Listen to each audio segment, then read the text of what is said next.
السلام عليكم ورحمة الله وبركاته.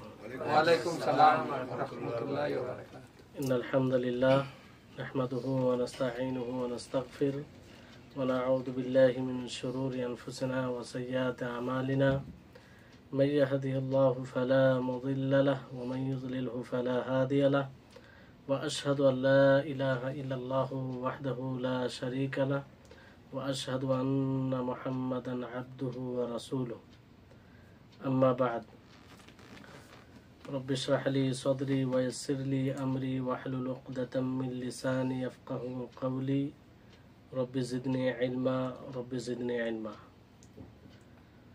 সম্মানিত আজকের ক্লাসে উপস্থিত দিনপ্রেমী ভাই সকল, সর্বপ্রথম আমরা সেই মহান স্রষ্টার প্রশংসা করি যিনি আমাদের সকলকে আজকের এই ক্লাসে উপস্থিত হওয়ার তৌফিক দিয়েছেন।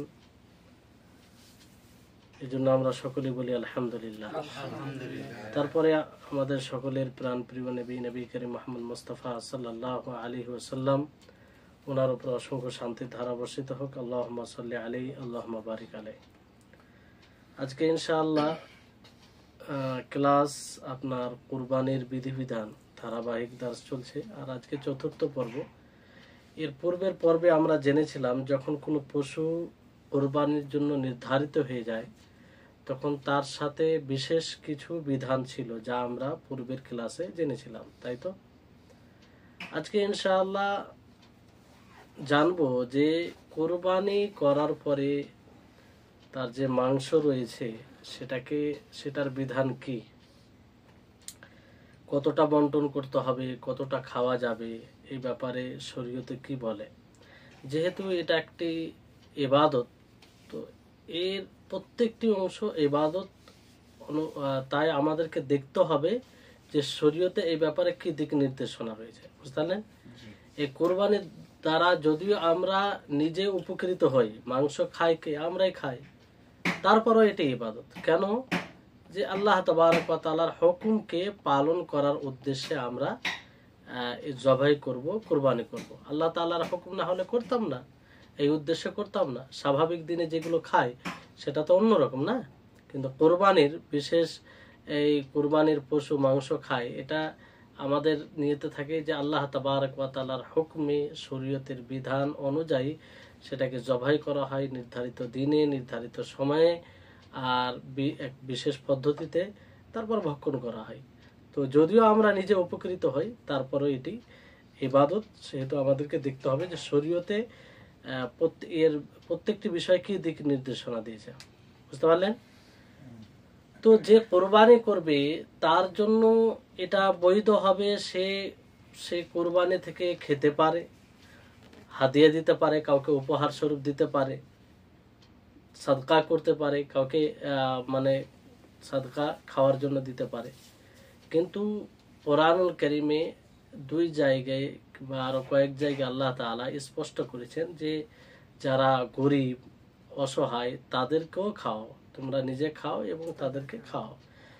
এক আয়াতে আল্লাহ তাবারক ওয়া তাআলা বলেন যে মিনহা ওয়া আতঈমুল কানিআ ওয়াল মু'তার, সূরা হজের 36 নম্বর আয়াতে, যে তোমরা একদম যারা গরিব তাদেরকে খাওয়াও। আর মানে দুই ধরনের গরিবের কথা বললেন। এক গরিব যে যারা হাত পাতে, মানুষকে বলে যে আমার মাংসের প্রয়োজন আছে, আমাকে মাংস দাও, এইরকম ধরনের। আর এক রয়েছে যাদের প্রয়োজন আছে কিন্তু মানুষকে বলে না। তো উভয় প্রকার অসহায় মানুষকে আল্লাহ তাবারক ওয়া তাআলা কি খাওয়াতে বলেছেন, যে যারা চায় তাদেরকেও দিতে হবে আর যারা চায় না তাদেরকেও দিতে হবে। তো আমরা কি করি, যে স্পষ্টভাবে বলে তাকেই আমরা দিই, আর বাকি যারা চায় না অথচ তাদের প্রয়োজন আছে আমরা গুরুত্ব দিই না। অথচ আল্লাহ তাবারক ওয়া তাআলা বিশেষভাবে কানি ওয়াল মুতার বলা হয়, বুঝতে পারলেন? মুতার তাকেই বলা হয় যে চায় না, হাত পাতে না, অথচ তার দরকার, তার প্রয়োজন আছে। আর কানে বলা হয় যে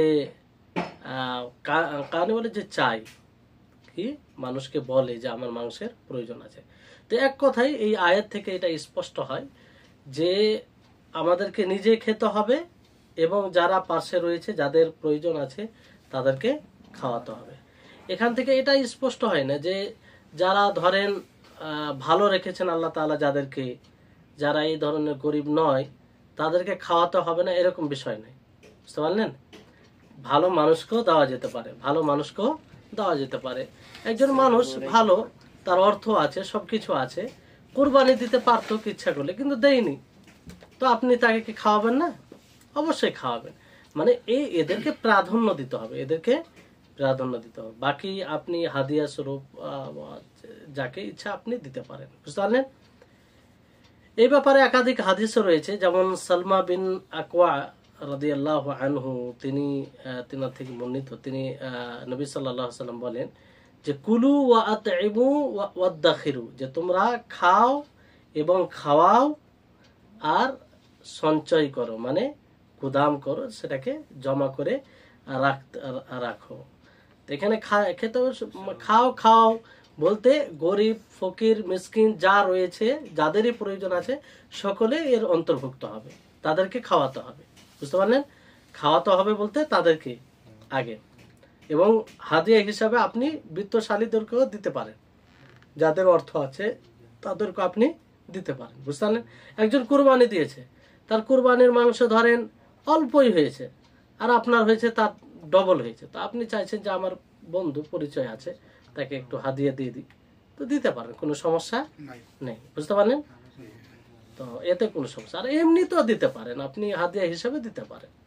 তবে আপনার পাশে আপনার জানা মতে একজন গরিব প্রয়োজনীয় মানুষ আছে, তাকে প্রাধান্য দিতে হবে, তাকে উপেক্ষা করে অন্য কাউকে দেওয়া যার প্রয়োজন নাই, এটা ঠিক নয়। বুঝতে পারলেন?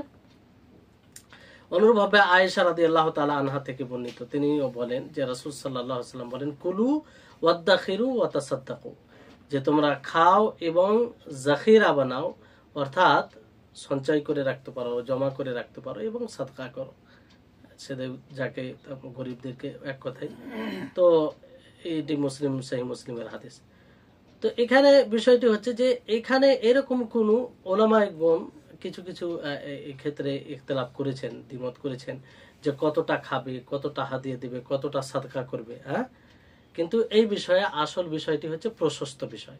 প্রশস্ত মানে এরকম কোনো বিষয় নাই যে 3 ভাগ করতে হবে, 1 ভাগ সাদকা করবে, 1 ভাগ খাবে, 1 ভাগ হাদিয়া দিবে, এরকম কোনো বিষয় নেই। তবে অনেকেই বলেছেন যে উত্তম হবে যে 1/3 খাবে, আর 1/3 কি করবে, হাদিয়া দিবে, আর 1/3 কি করবে, সাদকা করবে। বুঝতে পারলেন?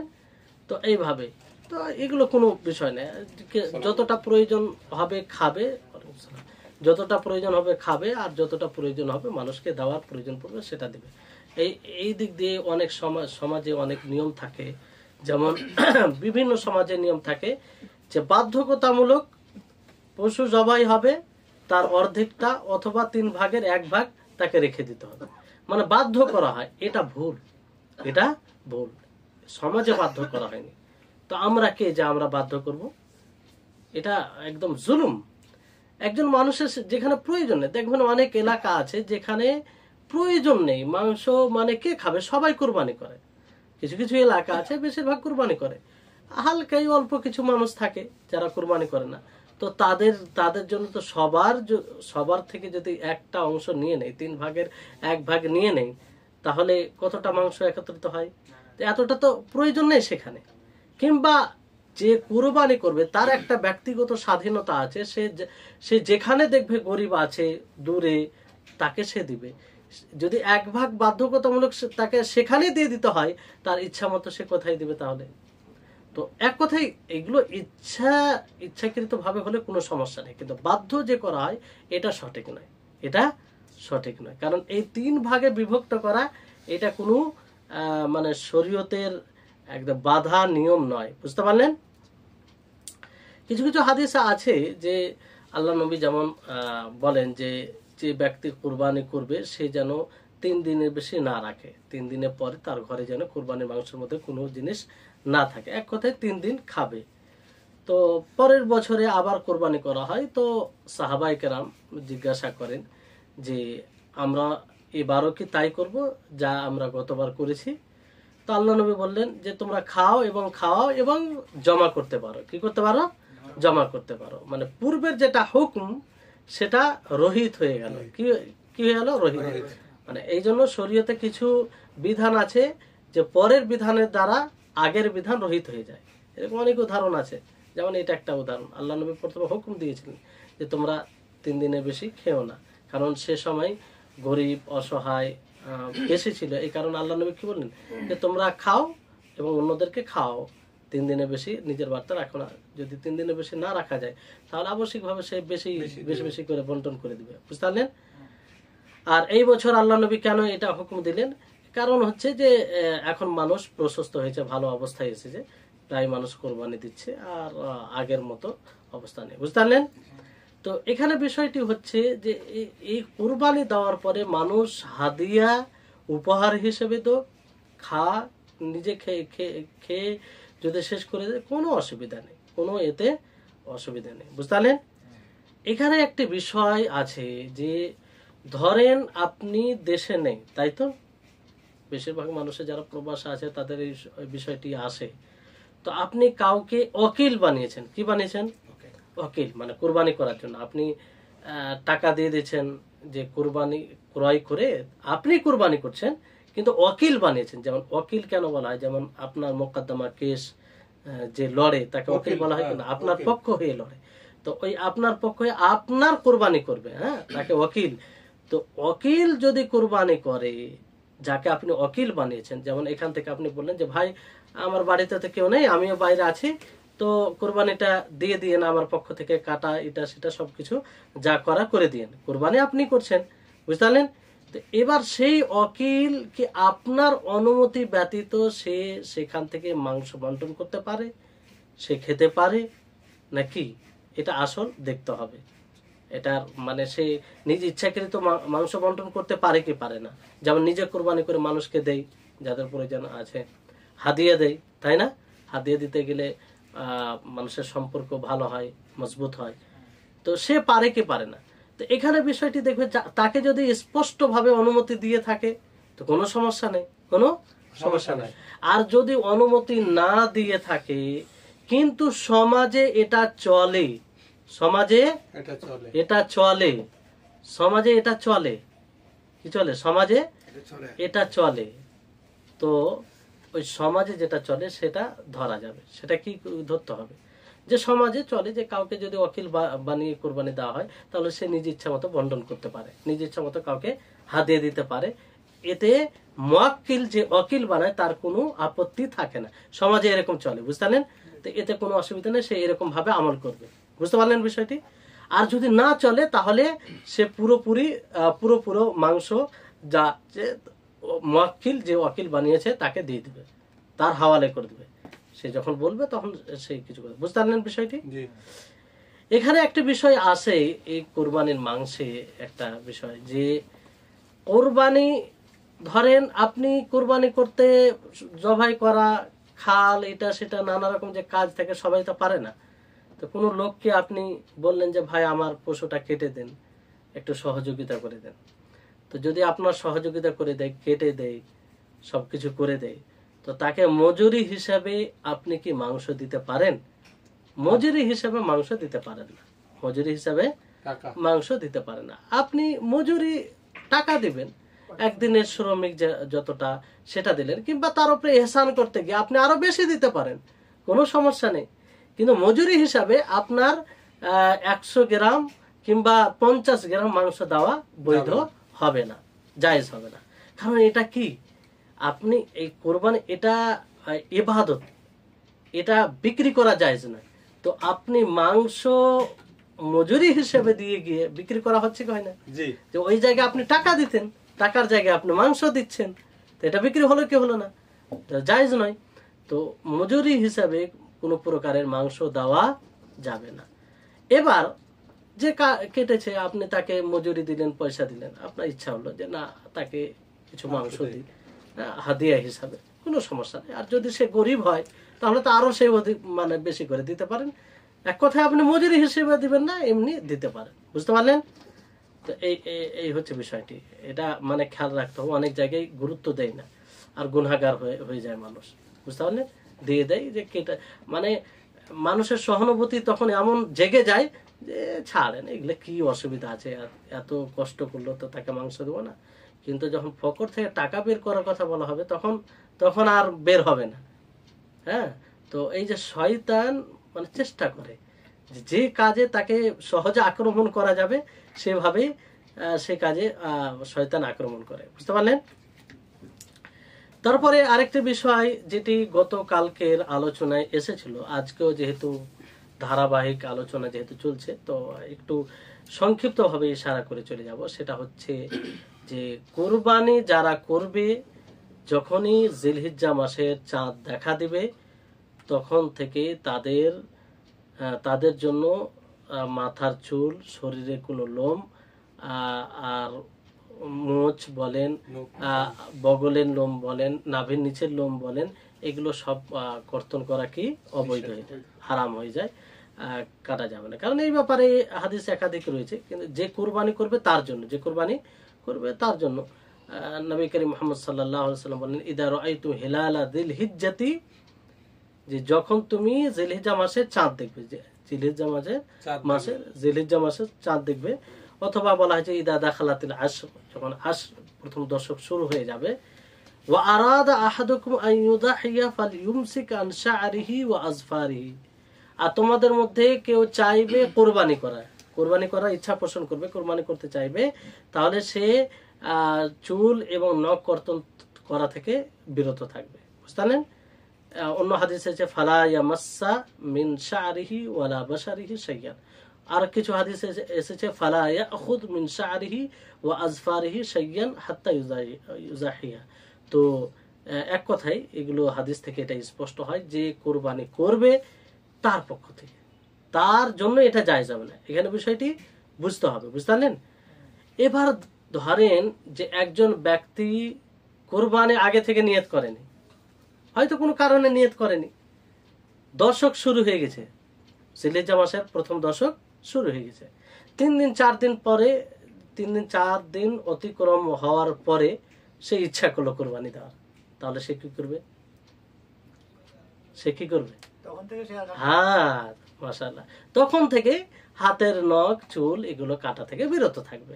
কারণ তার আগে তো তার নিয়ত ছিল না, এখন নিয়ত করলো, 5 দিনের পর নিয়ত করলে তখন থেকে সবকিছু থেকে বিরত থাকবে, বুঝতে পারলেন? জি। তাহলে এটা খেয়াল রাখতে। অনেক সময় মানুষ মনে করে যে না, আগে নিয়ত করা হয়নি তো কোনো সমস্যা নেই। এর হিকমত যে পরিপূর্ণভাবে এক আল্লাহর ইবাদত করা, আল্লাহর কাছে নত হওয়া, যে এইভাবে আল্লাহ নবী হুকুম দিয়েছেন সেভাবে আমল করা হচ্ছে, যাতে প্রত্যেকটা অংশ, শরীরের প্রত্যেকটা অঙ্গ জাহান্নাম থেকে মুক্তি পায়, মানে মুক্তি লাভ করে। অনেকগুলো হিকমত, তার মধ্যে এটা একটা অন্যতম, বুঝতে পারলেন?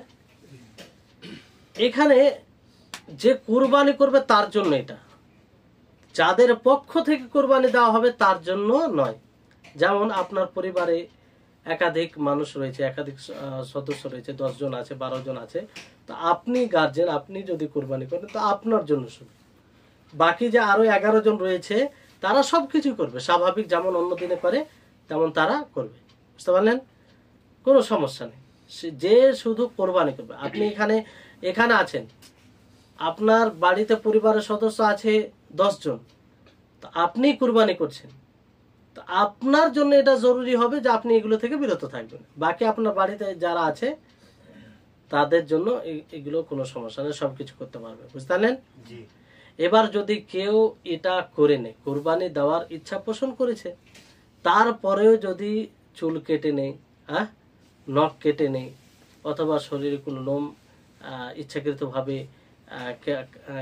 কাটে, তাহলে কি করবে? তার জন্য উপায় কি, সমাধান কি? তওবা করতে হবে, কাফারা নেই, এই বিষয়ে কোনো কাফারা নেই, তওবা করতে হবে, আল্লাহর কাছে ক্ষমা চাইবে। কারণ আল্লাহর নবীর এটা হুকুম, আর আল্লাহর নবীর প্রত্যেকটা হুকুম মানে নিষেধ যে না কাজটা হবে না, আর প্রত্যেকটা নিষেধ হারাম হয়ে যায়, তাই না? তো যদি কেউ করে নেয় তো গুনাহ হলো, তো গুনাহ থেকে তওবা করতে হবে, তওবা করবে, কিন্তু কাফারা নেই এতে, আর আগামীতে যেন না করে এরকম প্রতিজ্ঞা করবে, বুঝতে পারলেন? অনেকেই ভাবে যদি কেউ এরকম কিছু ভুল করে নেই তাহলে তার কোরবানি হবে না, এরকম বিষয়। এগুলো কোনো মানে ভুল হতেই পারে, তওবা করবে। কেউ যদি অজান্তে অজ্ঞতাবশত করে ফেলে, হ্যাঁ, তাহলে তো কোনো সমস্যা নেই। রব্বানা লা তুআখিযনা ইন নাসিনা আও আখতানা, কোনো সমস্যা নেই। এবার ধরুন যে এমন কোরবানি করার নিয়ত রেখেছে, হয়তো চাঁদ উঠার 10 দিন আগে, যেমন ধরেন আগামী কালকে যদি চাঁদ উঠে, তো আজকে তার আগে 5 দিন 7 দিন আগে থেকে হাতের নখ কাটেনি, চুল কাটেনি, থেকে গেছে ওরকম। দেখা গেল যে চাঁদ ওঠার পরে 3 দিন 4 দিন যাওয়ার পরে হাতের নখ এত বড় হয়ে গেছে যে তার কষ্ট হচ্ছে। কি হচ্ছে? কষ্ট হচ্ছে। তো এই কষ্ট হওয়ার ফলে সে কাটতে পারে। কি করতে পারে? কাটতে পারে। বুঝতে পারলেন? কিংবা আর অন্য কোনো বিষয় যে মানে কষ্টের যদি তার কারণ হয়ে ওঠে তাহলে সেটা কাটতে পারে। বুঝতে পারলেন বিষয়টি? পায়ের নখ এতটা বেড়ে গিয়েছে, চাঁদ তো উঠে গেছে, কাটতে তো পারবে না, কিন্তু এতটা বেড়ে গেছে যে তার পা আঙুলে ব্যথা করছে, তো সে সময় সেটা কাটতে পারে। এই কারণে, কারণ এটা উপযুক্ত কারণ, হ্যাঁ, ওজোর যেটা বলা হয়। আর এমনি তাছাড়া ওই কেউ ইচ্ছা করলো কেটে নিল, তা করতে পারে না। বুঝতে পারলেন? কিংবা ধরেন যে কোনো জায়গায় আঘাত লেগে গেছে, জখম হয়ে গেছে, তো এবার ধরেন যে ওই জায়গাতে পট্টি লাগানোর জন্য কিংবা আর কিছু করার জন্য কাটতে তো হবে। লোম, শরীরের লোম কিংবা যেখানে আঘাত লেগে সেই লোমগুলো পরিষ্কার পরিচ্ছন্ন করতে হবে, তাই না? তো এটা করা যাবে, কারণ এখানে প্রয়োজন আছে। আযরুরাত তুবিহুল মাহযুরাত, যে এরকম প্রয়োজন যখন অধিক প্রয়োজন পড়ে যায় সেটা হারাম জিনিসকে হালাল করে দেয়। বুঝতে পারলেন? এটা একটা নীতি। এবার আসুন যে জবাই করার আদব, কিছু জবাই করার নিয়ম রয়েছে। বুঝতে পারলেন? শরীয়তে জবাই করা একটা গুরুত্বপূর্ণ বিধান। এই জন্য দেখবেন মানুষের মাঝে এই জবাই বিষয় দ্বারা অনেক বিভ্রান্তি ছড়িয়েছে। জবাইটা মানুষ স্বাভাবিকভাবে না, তো দেখেন এই জবাইয়ের কারণে কত লোক মুশরিক হয়ে আছে কি নেই? অন্য কারণ নামে জবাই করে, সে মুশরিক নয়, তার আমল মুশরিকে আমল নয়, এটা সুস্পষ্ট। অন্য কারণ নামে জবাই করে, অন্য কারণ নামে মুরগি জবাই, যাই জবাই করুক না কেন, যেটাকে জবাই বলা হয়, তো সেটা যদি অন্য কারণ নামে করা হয় তাহলে তো শিরক। এই জন্য এই বিষয়টি খুব গুরুত্বপূর্ণ। এই জবাই একমাত্র আল্লাহ তাবারক ওয়া তাআলার জন্য হবে। বুঝতে পারলেন? জবাইয়ের ভাগ আছে, যেমন আপনারা পূর্বে শুনেছেন, পূর্বে কোনো আলোচনায় করেছিলাম আকীদার আলোচনায়, যে জবাই কয়েক ভাগ আছে। তার তাজিম যদি উদ্দেশ্য হয় তো একমাত্র কার জন্য হবে? আল্লাহর জন্য হবে। বুঝতে পারলেন? আর কোনো মেহমান এলো, তার জন্য আপনি জবাই করলেন, তো কোনো সমস্যা নেই, কিন্তু জবাই করবেন আল্লাহর নামে, বিসমিল্লাহ আল্লাহু আকবার বলে, তাই না? ওখানে কোনো সমস্যা নেই। কিন্তু যখন তাজিম, সম্মান প্রদর্শনের উদ্দেশ্যে আপনি জবাই করবেন, তো সেটা একমাত্র কার জন্য হবে? আল্লাহর জন্য হবে। তো এই জবাই কিন্তু অনেক মানুষ মাখলুকের ক্ষেত্রে করে থাকে, যেমন কোনো কবরের কাছে গিয়ে জবাই করা, কোনো পীরের নামে জবাই করা, শয়তানের নামে অনেক জবাই হয়, জিনদের নামে। হ্যাঁ, বলে যে তোমার ছেলের ক্ষতি করব, না হলে তুমি একটা বলি দাও। বলি না দিলে হয় কি হয় না? অনেক সময় আসে যে এরকম বলি। আমাদের এগুলো আলহামদুলিল্লাহ আস্তে আস্তে উঠেছে। আমরা বাল্যকালে শুনতে পেতাম যে অমুক দিন একটা বলি দিয়েছে, ছাগল দিয়েছে, কারণ জিন বলে গেছে না দিলে তার ক্ষতি করবে। এগুলো আগে অনেক শুনতে পেতাম, এখন কম শুনতে পাচ্ছি, মানুষ একটু বুঝেছে। যাই হোক, তো এই হচ্ছে বিষয়। তো এই জবাহের কিছু আদব আছে, শর্ত আছে, যেগুলো আমাদেরকে জানতে হবে। বুঝতে পারলেন? তো এটা দুটো পদ্ধতি আছে। একটা বলা হয় নাহার, কি বলা হয়? নাহার বলা হয়। আর একটা বলা হয় জবাই। এটা কি বলা হয়? জবাই করা। নাহার উটের ক্ষেত্রে, যে গলাতে চাকু এইভাবে ই করে, আর জবাই যেটা মানে ছুরি চালিয়ে হয়। আর একটা হয় আঘাত করে। কি করে? আঘাত করে, যেটা মানুষের সাধ্যে থাকে না, নিয়ন্ত্রণহীন হয়ে যায়, যেটা সেটাকে আঘাত করে। যেমন ধরেন মানুষের শক্তিতে নেই, তখন তাকে আঘাত করে যদি রক্ত প্রবাহিত হয়ে যায় আর ওতে তার জান চলে যায়, তো সেটা জায়েজ হবে। সেটা কি হবে? জায়েজ হবে। বুঝতে পারলেন? আসল যে শর্তগুলো আমরা জানি, কারণ এটি একটা গুরুত্বপূর্ণ বিধান, আগে আপনাদেরকে বলেছি। তো এর শর্ত আছে, এই শর্তগুলো যদি না পাওয়া যায় তাহলে কিন্তু ভুল হবে। 1 নম্বর শর্ত হচ্ছে যে মুযাক্কি হবে, যে জবাই করবে সে যেন বোধ সম্পন্ন ব্যক্তি হয়। কি হয়? বোধ সম্পন্ন। মানে বা সাবালক হয়, পার্থক্যকারী হয়, পার্থক্য করতে পারে সঠিক বেঠিকের মধ্যে। কারণ কোনো মাজনুন পাগল যদি জবাই করে, কোনো নেশাখোর যে যার বুদ্ধি কাজ করে না নেশার কারণে, সে যদি জবাই করে, কিংবা এত ছোট মানুষ জবাই করে যে ছোট হওয়ার কারণে সে কোনো জিনিসে পার্থক্য করতে পারে না, কিংবা এত বৃদ্ধ বয়সের মানুষ জবাই করে যে সে পার্থক্য করতে পারে না নিজের বার্ধক্যের কারণে, তাহলে এরকম মানুষের জবাই জায়েজ হবে না, জায়েজ হবে না। বুঝতে পারলেন বিষয়টি? প্রথম শর্ত হচ্ছে এটা। দ্বিতীয় শর্ত হচ্ছে যে জবাই করবে তাকে মুসলিম হতে হবে। কি হতে হবে? মুসলিম হতে হবে। অমুসলিম যদি জবাই করে, বড় দুঃখ হয় যে আজকে আমরা আমাদের মাঝে অনেক মুসলিম আছে, এগুলো পার্থক্যই করে না, যেখানে সেখানে হোটেলে মাংস পেলে হয়, একদম মাংস পেয়ে খেয়ে বরাবর, একটুও ভাবলো না যে সেই হোটেলটার মালিককে কে জবাই করেছে। অনেক অমুসলিম হোটেলে গিয়ে মাংস খায়, জায়েজ? কি করে জায়েজ হতে পারে? অমুসলিম জবাই করেছে, হিন্দু হয়, অগ্নি পূজক হয়, মূর্তি পূজক হয়, এগুলো তাদের জবাইকৃত মাংস খাওয়া যাবে? কোনো মতেই যাবে না। তো আমরা একটু কুরবানির স্যাক্রিফাইস নিজেকে করতে পারি না, নিজেকে ই করার জন্য। তো এই ক্ষেত্রে আমাদের সকলকে কি করতে হবে যে বা মানে ওখানে দেখতে হবে, না হলে আমরা এক সময় খেলাম না, কি আছে, খেতেই হবে, এর কোনো মানে সবজি ভাত খেলাম, তাহলে কোনো সমস্যা নেই। তো মুসলিম হতে হবে, অথবা মুসলিম ব্যতীত যদি ইহুদি হয়, নাসারা হয়, তাহলে তারও জবাইকৃত মাংস খাওয়া যাবে, তারও জবাইকৃত মাংস খাওয়া যাবে। বুঝতে পারলেন? ইহুদ ও নাসারা, কারণ তাদের উপরে কিতাব নাযিল হয়েছে কি হয়নি? হ্যাঁ। আর এই হাদিসে আছে মুসলিম আগে প্রথমে মুসলিমের বিষয়টা ক্লিয়ার হয়ে যায় যে মুসলিম পুরুষ হোক অথবা নারী হোক, যেই জবাই করুক না কেন, মুসলিম যদি হয় তার জবাই কিন্তু পশু মাংস খাওয়া যাবে। বুঝতে পারলেন? ফাসিক হলো, গুনাহগার হলো, মুসলিম যদি হয় তাহলে খাওয়া যাবে, এক কথায়। অপবিত্র হলো কোনো সমস্যা নেই। হ্যাঁ, কেউ যদি জুনুবি অবস্থায় জবাই করে, তো সেই জবাই খাওয়া যাবে কি যাবে না? যাবে, মুসলিম হলে।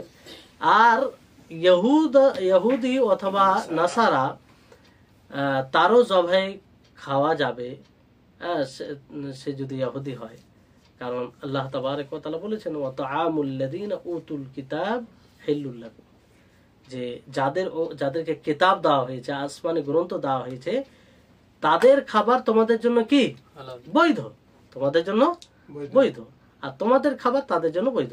এইভাবে আয়াতে সুস্পষ্টভাবে বলা হয়েছে। বুঝতে পারলেন?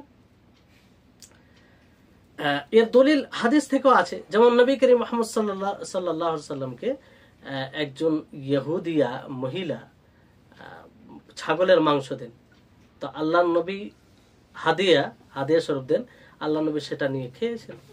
তো যদি সেটা নাজায়েজ হতো, অবৈধ হতো, তো আল্লাহ নবী খেতেন? কোনো সময় খেতেন না। অনুরূপ ভাবে আরো কিছু আছে প্রমাণিত হাদিস দ্বারা। তো এই হচ্ছে। কিন্তু ইহুদি ছাড়া, নাসারা ছাড়া যাদেরকে কিতাব দেওয়া হয়নি, তাদের কোনো মতেই তাদের হাতে জবাই করা খাওয়া যাবে না। বুঝলেন? কারণ আল্লাহ তাবারক ওয়া তাআলা বিশেষ ভাবে তাদের কথা বলেছেন ওয়া তাআমুল লাযিনা উতুল কিতাব, যে তাদের খাবার যাদেরকে কিতাব দেওয়া হয়েছে। যদি আরো বাকিদের খাবার বৈধ হতো, তো আল্লাহ তাআলা অবশ্যই তাদের কথা বলতেন, তাই না? সাথে সাথে বলতেন, কিন্তু তাদের কথা বললেন না, শুধু এই কথা বললেন। এটা এক প্রকার প্রাধান্য দেওয়া হয়েছে তাদেরকে, একটু সম্মান দেওয়া হয়েছে, কারণ আসমানে গ্রন্থ নাজিল হয়েছে, পূর্বে আল্লাহর গ্রন্থ নাজিল হয়েছে, এই কারণে। বাকি এর জন্য যে তারা আখিরাতে কোনো পরিত্রাণ পাবে তা নয়। বুঝতে পারলেন? এটা একটা এই কারণে মর্যাদা দেওয়া। বুঝতে পারলেন? তো এই হচ্ছে বিষয়। আর এতে সকলের রয়েছে। বিষয়টা হচ্ছে যে এখানে কিছু মুসলিমদের মাঝে এরকম আছে, বড় এইগুলো বিষয় বড় মানে জটিলতা আসে অনেক সময়। কারণ আমাদের মাঝে এক বড় সংখ্যক আছে যারা সুস্পষ্ট শিরক করে কি করে না, মাজারে গিয়ে সাজদা করে, মাজারে গিয়ে মানত করে, হ্যাঁ, জবাই করে। তো এরা কি মুসলিম? এরা মুসলিম না, শিরকে আমল। যদিও তাকে নির্ধারিত করে মুশরিক বলার জন্য সেটা কিছু নীতি আছে, নীতিমালা অবলম্বন করতে হবে, তারপরে বলা যাবে। তারপরে তো এটা শিরকি আমল, তো যার যে এগুলো আমল করে তার কি জবাইকৃত মাংস খাওয়া যাবে? তো বিরত থাকতে হবে, কারণ এগুলো সুস্পষ্ট, বুঝতে পারলেন? এখানে একটা বিষয় আরো একটা চলে আসে, যে ধরেন যে কোনো আপনি ইহুদি কিংবা কোনো মুসলিম কোথাও আপনি পেলেন মাংস, তো আপনাকে জিজ্ঞাসা করতে হবে না যে আপনি কি আল্লাহর নাম নিয়েছেন, কিংবা সেই ব্যক্তিকে আল্লাহর নাম নিয়েছে জবাই করতে কি, এরকম ভাবে জিজ্ঞাসা করার দরকার নেই। মুসলিম সুধারণা যে সে মুসলিম, তার জবাই করা খাওয়া যাবে, কারণ মুসলিম মানে আল্লাহর নামে জবাই করবে, বুঝতে পারলেন? মুসলিম যাকে বলা হবে সে অনুরূপভাবে ইহুদ নাসারা, কারণ আল্লাহর নবীকে যখন কিছু এরকম পেশ করা হয়েছে, তো আল্লাহ নবী বিস্তারিত জিজ্ঞাসা করেননি? জিজ্ঞাসা করেছেন যে আচ্ছা তুমি জবাই করেছিলে তো আল্লাহর নাম নিয়েছিলে, হ্যাঁ কিভাবে জবাই করেছিলে, কোনো এর নাম নাওনি তো, এরকম ভাবে আল্লাহ নবী জিজ্ঞাসা করেছেন?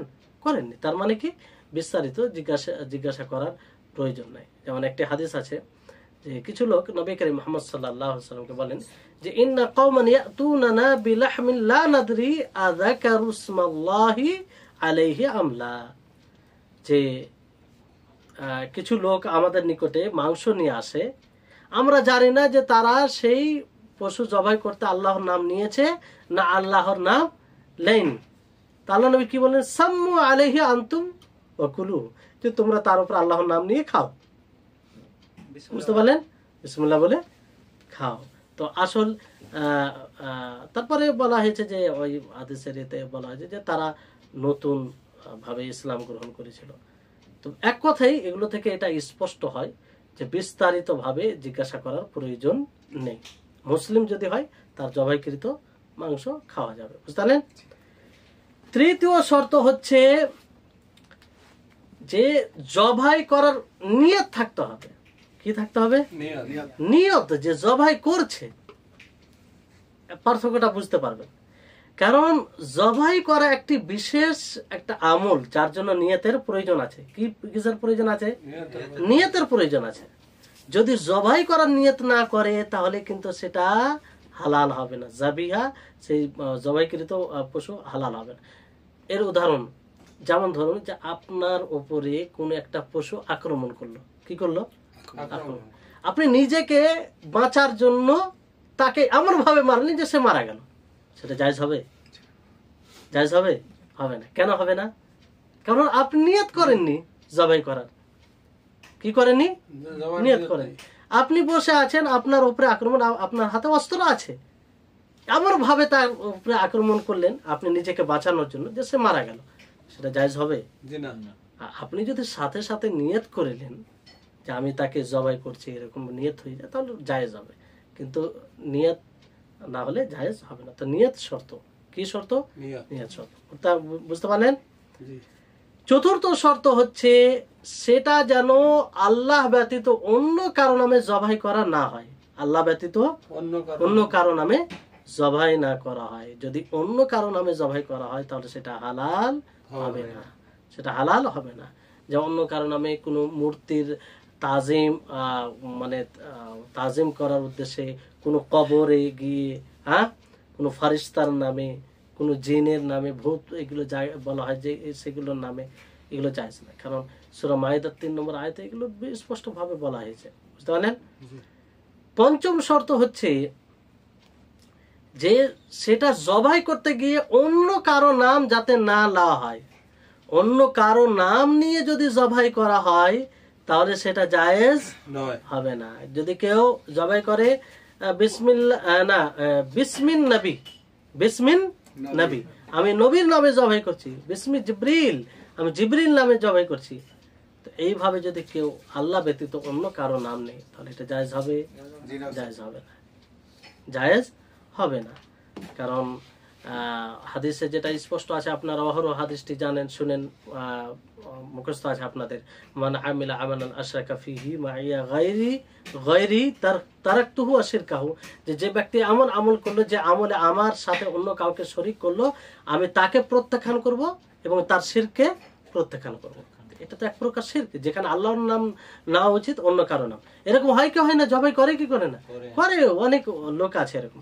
6 নম্বর শর্ত হচ্ছে যে সেখানে আপনি আল্লাহর নাম নেবেন। কি নেবেন? আল্লাহর নাম নেবেন। জবাই করতে গিয়ে আল্লাহর নাম নেবেন।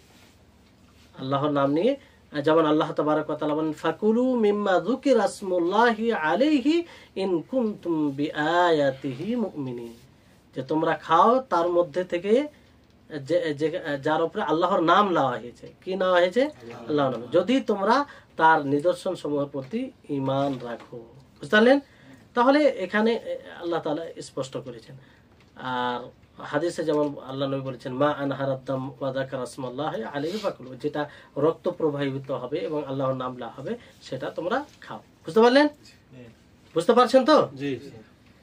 এবার এখানে বিষয়টি, একটা বিষয়ে দ্বিমত আছে ওলামাদের মধ্যে।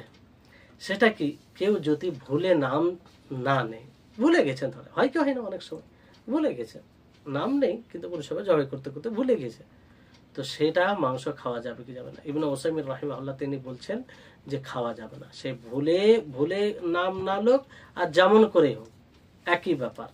কিন্তু অন্য ওলামাদের ফতোয়া রয়েছে, যেটা বেশি উত্তম মনে হচ্ছে, যে ভুলে যদি যায় তাহলে খাওয়া যাবে।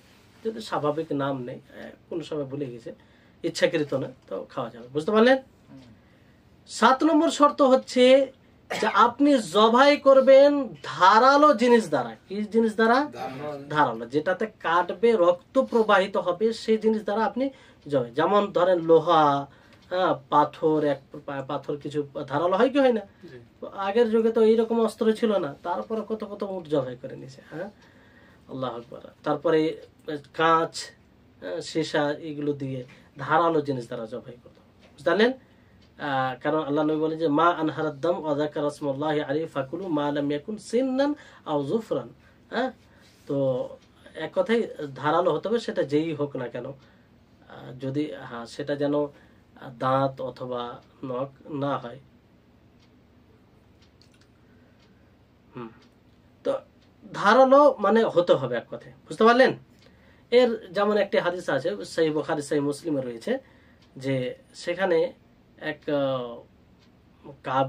কাব বিন মালিক এর একটা জারিয়া, মানে এক ছোট মেয়ে, জারিয়া দাসীও বলতে পারেন, এরকম অর্থ আসে। তো সে ছাগল চড়াচ্ছিল। কি করছিল? ছাগলের দেখাশোনা করছিল। এক সময় দেখে যে একটি ছাগল মারা যাচ্ছে, একটি ছাগল মারা যেত। সে সাথে সাথে একটি পাথর ভেঙে পাথর দ্বারা তাকে জবাই করে দেওয়া হয়। তো আল্লাহ নবীকে এই বিষয়টি বলা হয়। তো আল্লাহ নবী বললেন, আল্লাহ নবী তাদেরকে খাওয়ার আদেশ দিলেন। কি দিলেন? খাওয়ার আদেশ দিলেন। তো বোঝা যাচ্ছে যে এক কথায় ধারালো, সেটা যে কোনো জিনিস হতে পারে। বুঝতে পারলেন? ধারালো জিনিস ছাড়াই যদি মারা যায়, যেমন কেউ গলাকে টিপে কিংবা কোনো জায়গায় আটকে গেছে, ফলে তার দম বন্ধ হয়ে গেছে, এইভাবে সে মারা গেল। হ্যাঁ, অথবা বিজলির মানে শর্ট দিয়ে মেরে দেওয়া, এইভাবে। তো এগুলো কি? এগুলো জায়েজ হবে না। এগুলো কি হবে না? জায়েজ হবে না।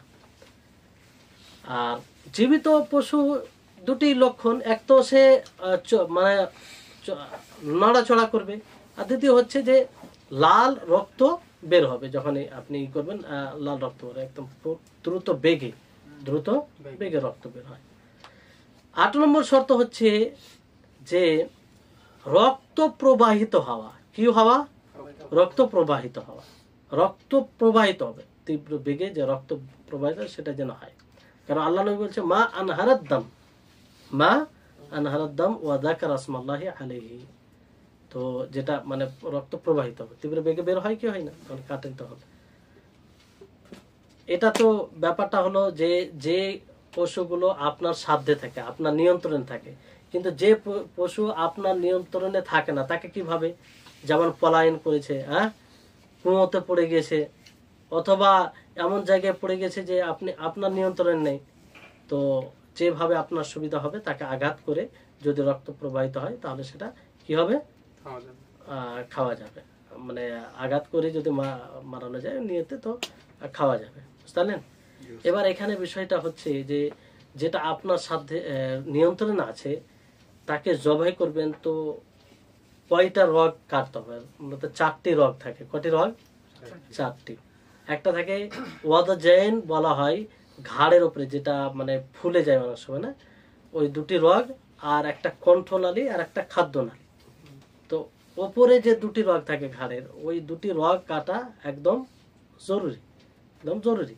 আর যদি 4টি রগ কাটা হয় তাহলে এটা পরিপূর্ণতা হবে। কি হবে? পরিপূর্ণতা হবে। বুঝতে পারলেন?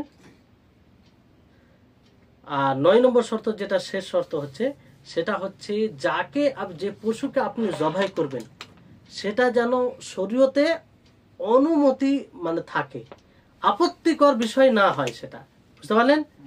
কেমন করে?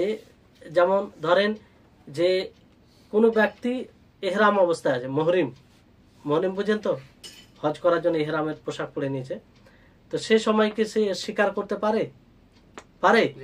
স্বীকার করতে পারে না।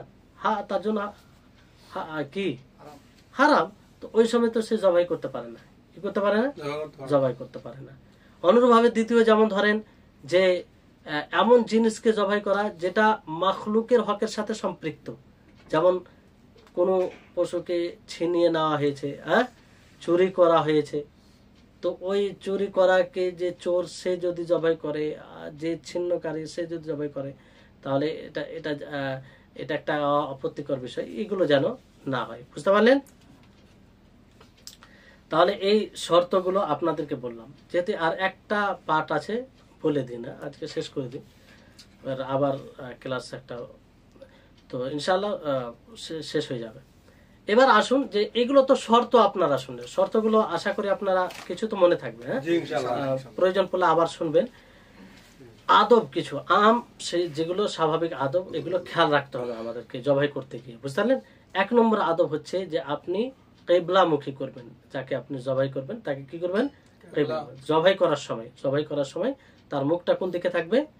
কিবলার দিকে থাকবে। বুঝতে পারলেন? দ্বিতীয় যেটা আদব হচ্ছে যে যাকে আপনি জবাই করবেন তার প্রতি আপনি ইহসান করবেন। ইহসান কিভাবে করবেন? আপনি একদম ধারালো অস্ত্র দ্বারা তাকে জবাই করবেন, যাতে জবাই করতে গিয়ে তার কোনো কষ্ট না হয়, দ্রুত তার জবাই হয়ে যায়। অনেক মানে ধারালো থাকে না, ঘুষে যায়, অনেক মানে কাটতে দেরি হয়, তো তার কষ্ট হয় কি হয় না? তো এটা ইহসান বিপরীত। আর এই শরীয়তের কতটা সৌন্দর্য আপনি একটু ভেবে দেখুন, যে আল্লাহ নবী মুহাম্মদ সাল্লাল্লাহু আলাইহি সাল্লাম বলেন, ইন্নাল্লাহা কাতাবাল ইহসান আলা কুল্লি শাই, যে নিশ্চয় আল্লাহ তাবারক ওয়া তাআলা প্রত্যেকটা জিনিসের উপরে ইহসানকে লিপিবদ্ধ করেছেন। অর্থাৎ প্রত্যেকটা জিনিসের সাথে ইহসান করতে হবে। ফাইদা কাতালতুম ফাহসিনুল কিতলা, যখন তোমরা হত্যা করবে উত্তম ভাবে হত্যা করবে। কিভাবে? উত্তম ভাবে হত্যা করবে। তাহলে এখানে দেখেন ইহসান, যখন তোমরা জবাই করবে উত্তম ভাবে জবাই করবে। তো এটা একটা ইসলামের সৌন্দর্য। তারপরে বিশেষভাবে আল্লাহ নবী বললেন, ওয়ালিয়ুহিদ্দা আহাদুকুম শাফরাতাহু ওয়ালিয়ুরহিদ যাবিহাতাহু, যে তোমাদের মধ্যে যে জবাই করবে সে যেন নিজের অস্ত্রকে কি করে? ধারালো করা, বাজিয়ে নেয়, যাতে শান্তির সাথে যাকে জবাই করবেন তার জানটা চলে যায়। বুঝতে পারলেন?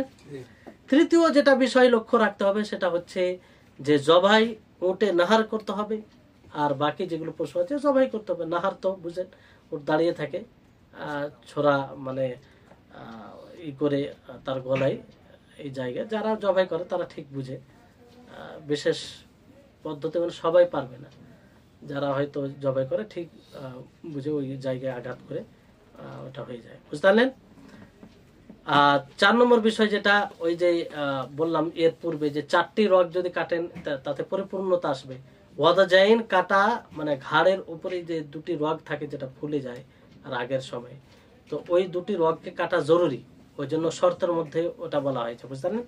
আদবের মধ্যে বলা হয়েছে যে হলকুম ও মারি, অর্থাৎ খাদ্যনালী ও কণ্ঠনালী, শ্বাসনালী, যেটা এই 2টি রগকে কাটা, এটা কি? পরিপূর্ণতা। কি? পরিপূর্ণতা। বুঝতে পারলেন? তারপরে বিষয় হচ্ছে যে চাকুকে আপনি পশুদের দৃষ্টি থেকে ছুপিয়ে রাখবেন। এমনটা নয় যে তাদের সামনে আপনি চাকু নিয়ে আসা যাওয়া করছেন, দেখছে তারা, এরকমটা যেন না হয়। বুঝতে পারলেন? তারপরে আল্লাহ তাবারক ওয়া তাআলার আপনি বড়ত্ব বর্ণনা করবেন, নাম না হয়, বিসমিল্লাহ বিসমিল্লাহ আল্লাহু আকবার। বুঝলেন? বিসমিল্লাহ আল্লাহু আকবার। আল্লাহ নবী এইভাবে বলতেন যে বিসমিল্লাহ আল্লাহু আকবার, বিসমিল্লাহ আল্লাহু আকবার, আল্লাহুম্মা মিনকা ওয়া লাকা আন্নি, এইভাবে। কিংবা কারো পক্ষ থেকে থাকলে আপনি বলতে পারেন যে আন খালিদ, আন যায়েদ, যার পক্ষ থেকে আপনি নাম নিয়ে বলতে পারেন, বুঝতে পারলেন? তো এর সাথে সাথে কিছু অপছন্দনীয় বিষয় আছে, সেটা হচ্ছে যে একদম অস্ত্র যেগুলো একদম অচল সেগুলো দ্বারা জবাই করা, এগুলো অপছন্দনীয়, কষ্ট হবে এতে। তারপরে তাদের সামনে, তাদের দৃষ্টির সামনে অস্ত্র বাজিয়ে নেওয়া, যেগুলো কথা চলে এসেছে পূর্বের কথায়, বুঝতে পারলেন? আর এক পশুর সামনে কোনো পশুকে জবাই করা, পশুর সামনে কোনো পশুকে জবাই করা, বুঝতে পারলেন? এগুলো মানে অপছন্দনীয়, যেগুলো করা থেকে বিরত থাকতে হবে। তো এই হচ্ছে কিছু কুরবানি সম্পর্কে বিধি বিধান যেগুলো আমরা জানলাম বেশ কয়েকটি পর্বে। আশা করি আপনারা উপকৃত হয়েছেন, আর ইনশাআল্লাহ আপনাদের ইলমে কিছু বৃদ্ধি হবে কিংবা হয়েছে। আল্লাহ তাবারাক ওয়া তাআলার নিকটে দোয়া করব, আল্লাহ যেন আমাদের সকলকে তার এই বিধানকে, তার নিয়ম অনুযায়ী তিনি যেভাবে করতে বলেছেন, যেভাবে করলে তিনি সন্তুষ্ট হবেন, তিনি গ্রহণ করবেন, সেভাবে যেন আমরা করতে পারি। ওয়া আখির দাওয়ানা আলহামদুলিল্লাহি রাব্বিল আলামিন। আসসালামু আলাইকুম ওয়া রাহমাতুল্লাহি ওয়া বারাকাতুহু। ওয়া আলাইকুম আসসালাম ওয়া রাহমাতুল্লাহি ওয়া বারাকাতুহু।